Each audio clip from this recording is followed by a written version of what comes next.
we all had our individual talents, and we combined them together to go to the NCAA, and that was our goal, to go to the Final Four.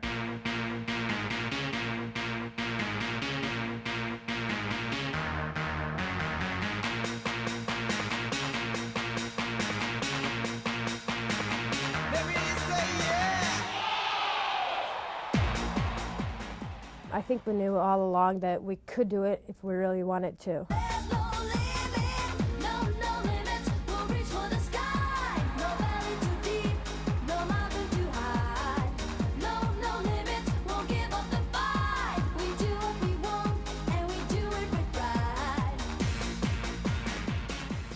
I knew that, you know, we could take this team to where we wanted to go, which was the Final Four. No limits, we'll reach for the sky. No valley too deep, no mountain too high. No limits, we'll give up the fight. We do what we want, and we do it with pride.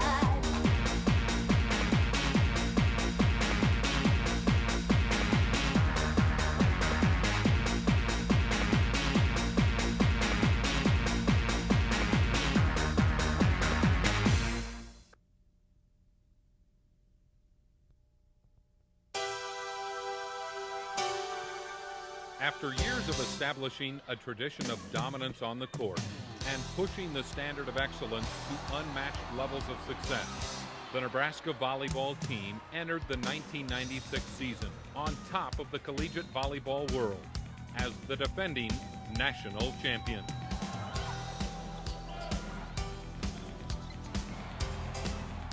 With a thrilling victory over Texas in the championship match, the 95 Huskers had secured the biggest win in school history by capturing its first national title.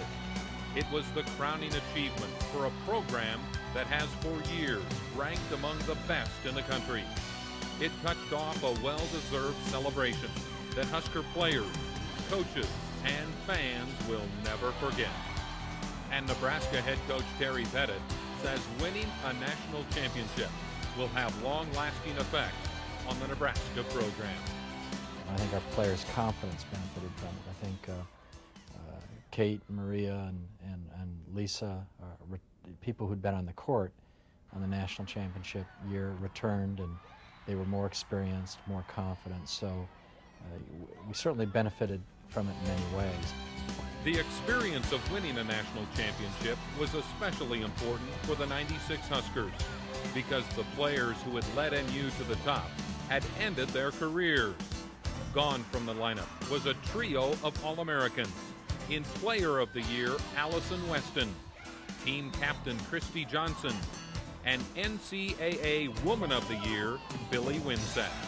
When you lose three exceptional players, as we did in Christy and Allie and Billy, as a coaching staff, we wonder how we're going to be.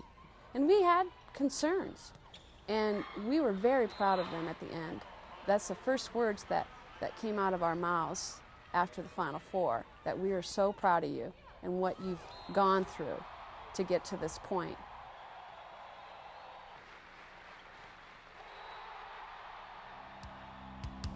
Injuries also took their toll on the Husker lineup in the days leading up to fall camp, when chronic back problems to All-America candidate Jen McFadden ended her career, while knee surgery ended the seasons of Katie Yonke and Denise Kojal before they began.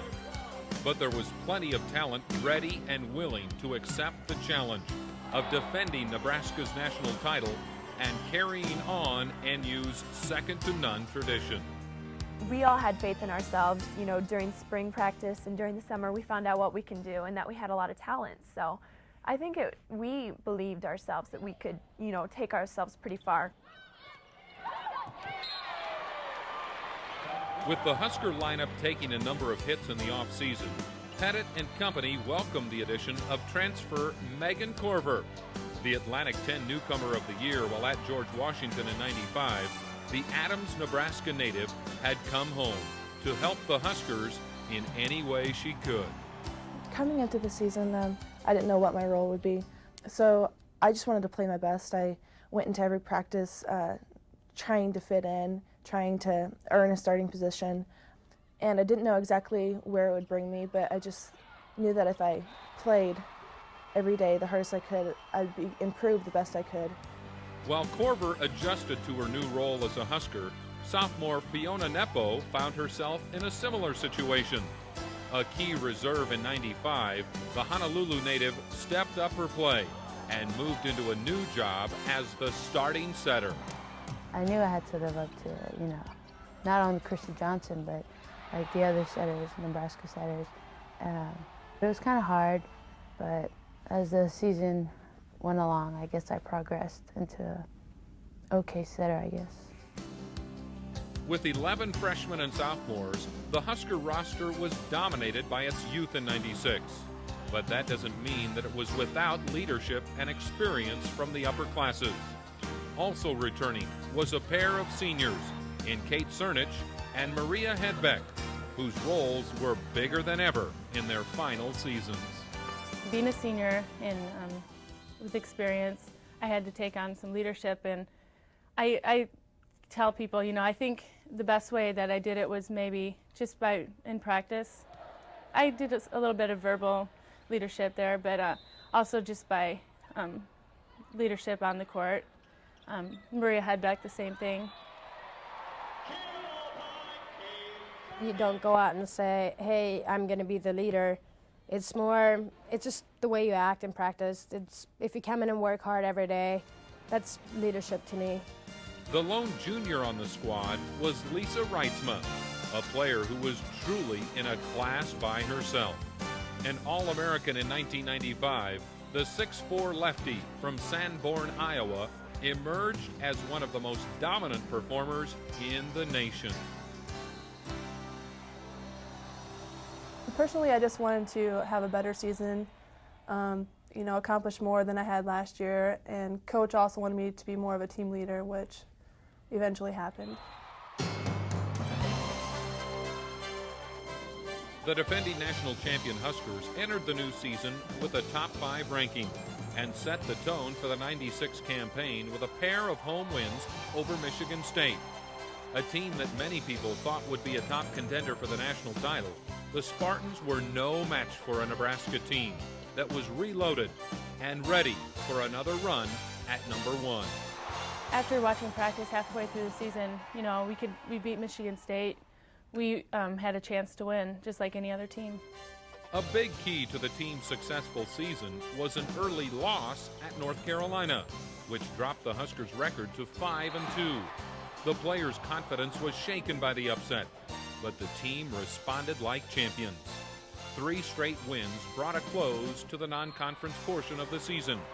Terry Pettit's club had posted an 8-2 record and now faced the most challenging part of its schedule, a grueling 20-match slate against the teams in the nation's newest and best conference, the Big 12.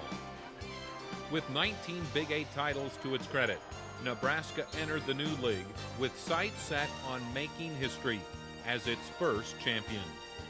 It's definitely a different challenge than the Big 8 was because, first of all, you're playing 20 conference matches instead of 12. You're playing them back-to-back on Friday and Saturday nights. With the addition of the Texas teams, it's probably one of the best competitions in the world, or in the U.S. at least. So, nothing could have prepared us better for the NCAA tournament. I really thought the conference champion would end up possibly 16-4, 17-3, and the fact that we were able to go through the conference 19-1, I think, is pretty remarkable, and I think we showed a lot of character.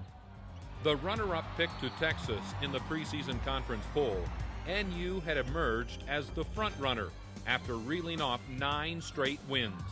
But it wasn't until the final weekend of the season that the first title would be decided. And as expected, it would come down to the Huskers and the Longhorns. If the Big Red was to be the conference champion, they would have to win it in Austin in front of a national television audience.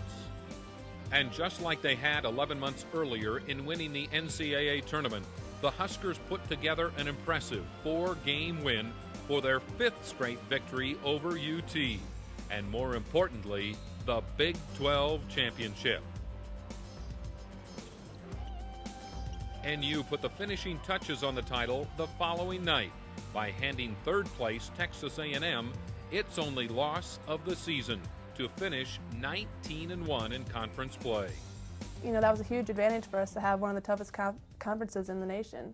So yeah, I love playing Texas and Texas A&M and all those teams. It gives us a great advantage for tournament time. That was a great game against Texas. I mean, we went out there and we had all the confidence in the world.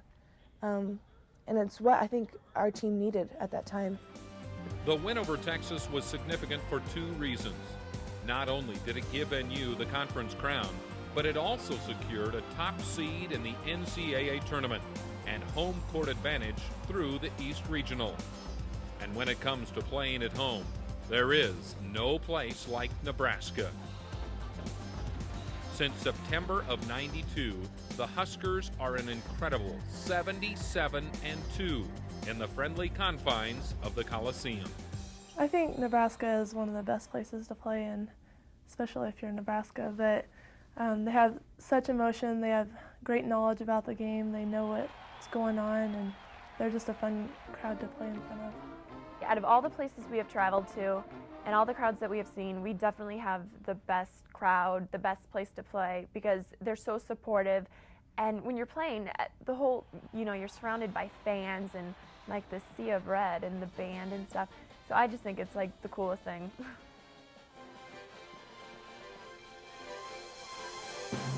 After a first-round bye in the tournament, the defending champion Huskers reeled off wins over Arkansas and Louisville to set up a showdown with rival Penn State in the East Regional Final.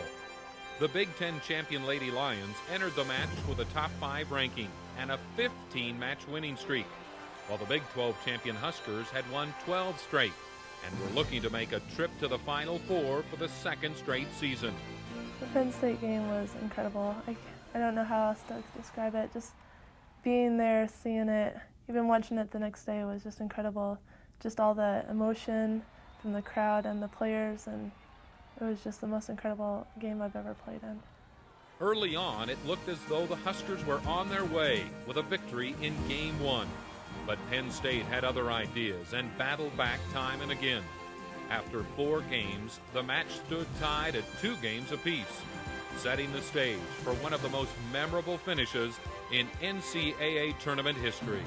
The crowd got louder and louder. I mean, I've never heard it like that before, and it was unbelievable, and my family was there, and I was wanting to do it for them. In a rally-scoring Game 5 in which a point is scored on every serve, it was the Lady Lions who took control and led by as much as 6, 11-5. Nebraska was just 4 points away from elimination. But instead of seeing their season come to an end, the Huskers put together a thrilling comeback that sent the Coliseum crowd into a frenzy. Being on the court when the fans are going crazy, and knowing that one little mistake could lose the game, but one great play could win the game. It's a lot of pressure, but it was fun. It was definitely fun. From 6 points down, NU fought back to tie the score at 12. From there, each team served for match point 3 times in what became a back-and-forth battle. Finally, after nearly 2.5 hours, Megan Korver recorded 3 straight kills to cap the Huskers' incredible comeback, which sent Nebraska to Cleveland, Ohio for the Final Four and a shot at another national championship. When she put that kill down, it was just, the team went wild, and the crowd went wild, and it was unbelievable. It's great. I didn't want to think about anything else, so I just went out there and played. And I could tell you what happened after Game 5. I was just jumping up and down. By far, it tops any, since I've been on the national team, since my days at Nebraska, any competition that I've seen, it is the tops. And I've never seen anything like it.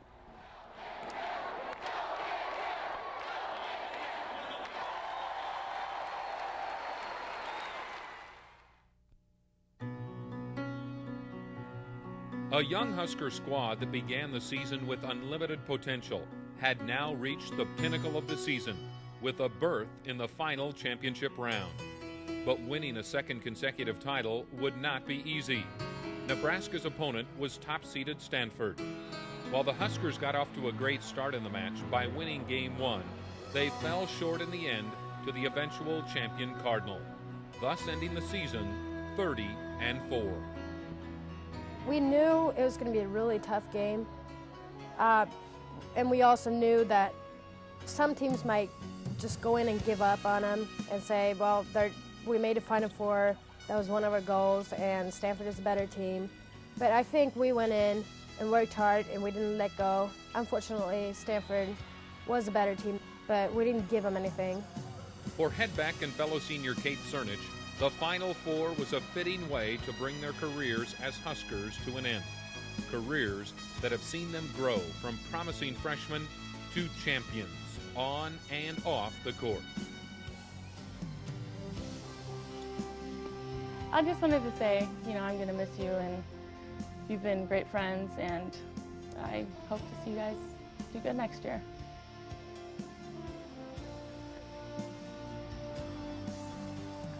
You know you can win it next year, and I hope you do. You should win it.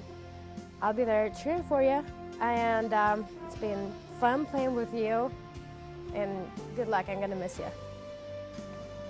1996 also marks the end of the volleyball road for sophomore Stacy Mazer. While a knee injury will sideline Stacy for the rest of her career, she will leave a legacy as one of the most versatile and valuable players in Nebraska's championship run the past 2 years. I just want to thank everybody for the last 2 years. It's been an incredible experience here, and I wouldn't trade it for the world, and I'll be your #1 fan next year.